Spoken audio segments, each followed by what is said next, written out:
Welcome to Democracy Now!, democracynow.org, the War and Peace Report. I'm Amy Goodman. President Biden's warned Russia against using chemical, biological, or nuclear weapons in Ukraine. Speaking to reporters from Brussels Thursday, Biden was asked what the U.S. would do if Vladimir Putin ordered his forces to deploy weapons of mass destruction. We would respond. We would respond if he uses it. The nature of the response would depend on the nature of the use. Biden also said the U.S. will expand its sanctions on Russia, targeting members of the Russian parliament and weapons contractors. Today, President Biden travels to Poland to meet with U.S. troops along NATO's eastern flank near the border with Ukraine. In the latest news from the battlefield, Russia's claiming it's destroyed a military fuel depot outside Ukraine's capital, Kyiv. Meanwhile, officials in the besieged city of Mariupol say they fear 300 people died in the attack last week. That was a Russian airstrike on a theater housing civilians sheltering from Russia's assault. Ukraine's President Volodymyr Zelensky on Thursday accused Russia of using white phosphorus munitions during its assault. Video released by the British channel ITV corroborates the claim, showing streaks of bright light falling over Kyiv's suburb of Irpin earlier this week. White phosphorus ignites on contact with oxygen and burns at extremely high temperatures. It's fat-soluble, easily absorbed through the skin, and can melt through flesh. Russia previously used white phosphorus in attacks on Chechnya. The incendiary is often called Whiskey Pete by the U.S. military, which used the substance in Korea, Vietnam, Iraq, Afghanistan, and Syria. In 2004, U.S. Marines used white phosphorus as an offensive weapon in Fallujah, Iraq. Use of white phosphorus as an offensive weapon violates international laws on chemical weapons. President Biden said Thursday the United States is ready to welcome up to 100,000 Ukrainian refugees. Over 3.6 million Ukrainians have fled since Russia's invasion began 1 month ago. Meanwhile, advocates continue to denounce the Biden administration's mass deportations of Haitian asylum seekers. Human Rights Watch is urging the U.S. government to halt the removals, warning Haitians are being sent back to a humanitarian crisis, alarming levels of gang violence and political instability. In related news, the Biden administration's announced it'll expedite asylum proceedings at the U.S.-Mexico border. The move will allow immigration agents at border ports of entry to conduct so-called credible fear screenings of asylum seekers. If they pass, asylum seekers would not be subjected to immediate removal from the U.S. However, immigrant justice advocates warn the new policy could lead to unfair asylum decisions and more speedy deportations. Ethiopia has declared a unilateral humanitarian truce in order to ease the movement of aid in the conflict-torn Tigray region, where the government had previously been hampering access. The UN says hundreds of thousands are living in famine-like conditions in Tigray. All parties in the nearly year-and-a-half-long conflict, including Eritrean forces, have been accused of human rights abuses, including torture, rape, and indiscriminate killings. Thousands have been killed and millions displaced. North Korea confirmed it tested its largest intercontinental ballistic missile this week, as Kim Jong-un said he's preparing for a long-standing confrontation with the U.S. North Korean state media released a video featuring Kim walking in slow motion in front of the missile before approving its launch. South Korea responded by immediately conducting live-fire tests of ballistic and tactical missiles. The White House says it'll work with the European Union to reduce Europe's reliance on Russian fossil fuels by replacing them with shipments of liquefied natural gas from the United States. President Biden announced the deal earlier today after meeting with top European officials in Brussels. Today, we've agreed on a joint game plan toward that goal, while accelerating our progress toward a secure, clean energy future. Biden said the U.S. would work to supply an additional 15 billion cubic meters of liquefied gas to Europe through the end of the year. His announcement came after Canadian officials also promised to increase oil and gas exports to Europe. This week, UN Secretary General Antonio Guterres called it madness that countries are seeking to replace Russian energy with more fossil fuel production. In Australia, climate activists blockaded rail lines leading to Sydney's major port for a fourth day in a row this week in a non-violent direct action campaign aimed at halting fossil fuel exports.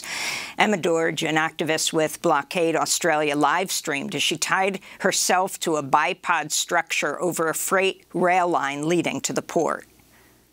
I'm taking this action because there is not much other choice but to collectively use our power and our bodies to disrupt extractive and exploitative forces. The continued protests come after the government of New South Wales said Thursday it would increase penalties against the nonviolent protesters, who now face fines of over $20,000 and up to 2 years in jail.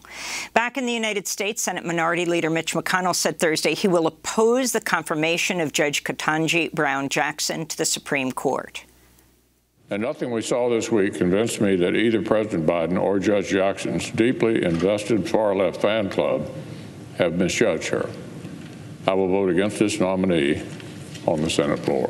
Democrats hope to confirm Judge Jackson by April 8th, when lawmakers are scheduled to take a 2-week break. The Senate can confirm Jackson without any Republican support if all 50 Democrats vote in her favor.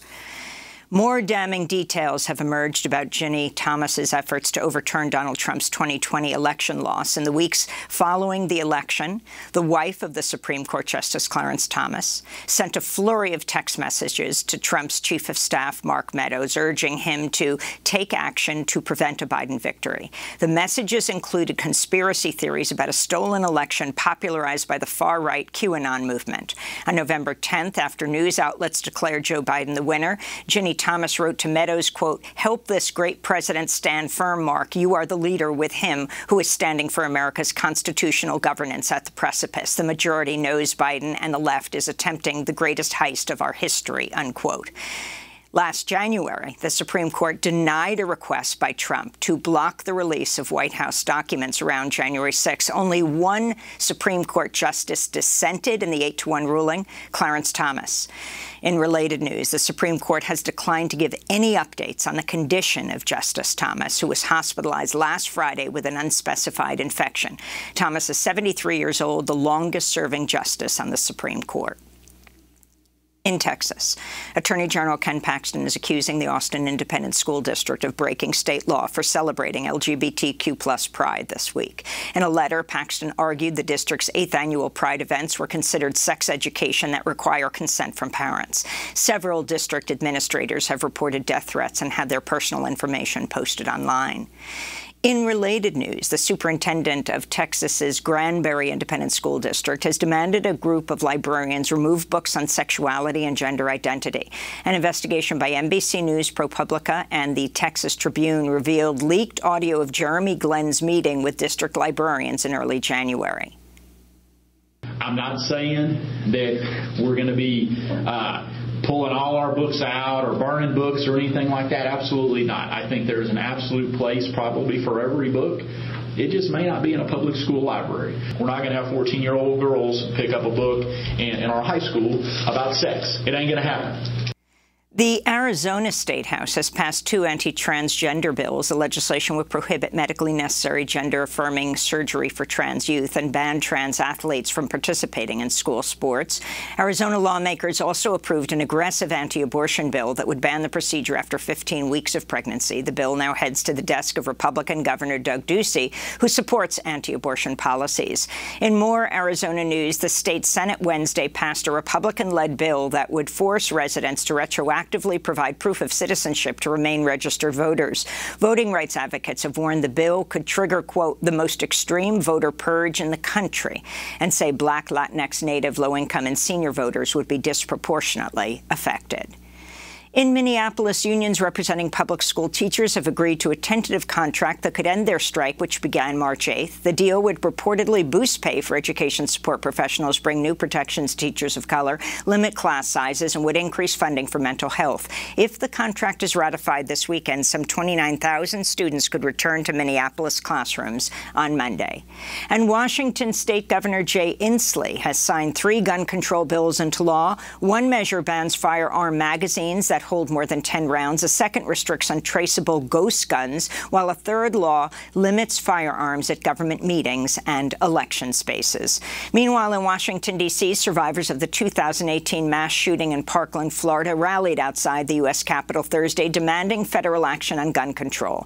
Activists placed hundreds of body bags on the National Mall to represent the 170,000 people across the United States who've died by gun violence since the massacre at Marjory Stoneman Douglas High School on Valentine's Day 2018.